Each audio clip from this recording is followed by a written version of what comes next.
banyaknya anggota Satpol PP yang kami rasa tidak aktif dan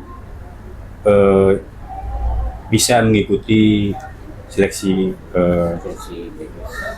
ketiga kemarin. Di sini ada bukti-bukti kami lampirkan sesuai dengan apa yang kami sampaikan kepada pihak IARA. Kemudian di dalam sesi kami menghadapi sebuah permasalahan yang menurut kami ini merugikan pada saat ujian, yaitu hilangnya server di sesi 2 tanggal 10 hari Selasa. Jadi di sini timbul kecurigaan kepada kami bahwasanya ini adalah sebuah permainan. Kenapa bisa server itu hilang sampai dengan 15 atau 20 menit?